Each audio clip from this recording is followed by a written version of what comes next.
সত্যিই তো, আমিও দেখেছিলাম হাতি আকাশে ওড়ে। হাতি আকাশে উড়তে উড়তে আমার ছাদের উপরে এসে বসেছিল। ছাদের উপরে বসে কিছু সময় পরে দেখি আবার উড়ে চলে যাচ্ছে, উড়ে গিয়ে পাশের ছাদে যেয়ে বসলো। সত্যি হাতি আসলেই আকাশে ওড়ে, আমিও দেখেছিলাম। আরে কি বলেন, সত্যিই হাতি আকাশে ওড়ে? আজ শুধু না, গত সপ্তাহতেও হাতি উড়ে আমাদের ছাদে এসেই বসেছিল। বর্তমান যে সময়টা এসেছে, এই সময়ে সত্যবাদীর কোনো দাম নেই, সত্যের কোনো জায়গা নেই, মিথ্যাই ছড়াছড়ি। তাই সত্যবাদী মানুষের কোনো মূল্য নেই, কোনো মর্যাদা নেই। যেখানে আপনি সত্য কথা বলতে যাবেন, সেখানেই আপনার লাঞ্ছিত হতে হবে, অপমানিত হতে হবে।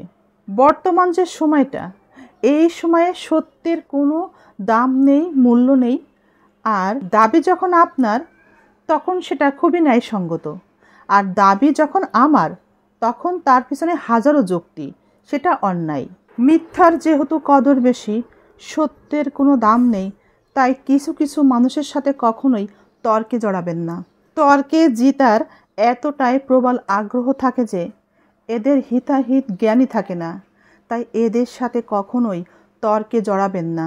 কিছু মানুষের হিতাহিত জ্ঞান এতটাই কম, তারা ন্যায় অন্যায় বোঝেই না, বরং এদের ইচ্ছায় শুধু জিততে হবে। এরা বিবেক দিয়ে চলে না, এরা আবেগ দিয়ে চলে।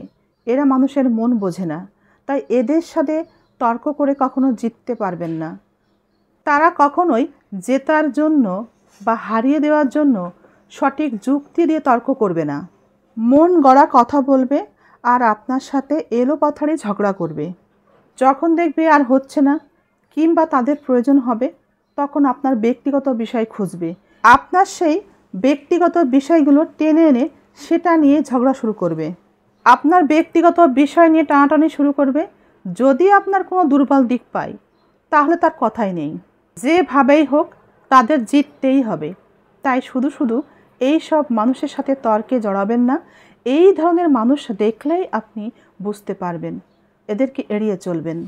আর তা না হলে আপনি এভাবে ফলো করবেন, যেমন তারা বলল হাতি আকাশে ওড়ে, তখন আপনি তাদের সাথেও তাল মিলিয়ে বলবেন, তাই তো, দেখেছি তো, ওই তো সেদিন ছাদে এসে বসেছিল, হাতি তো আকাশেই ওড়ে।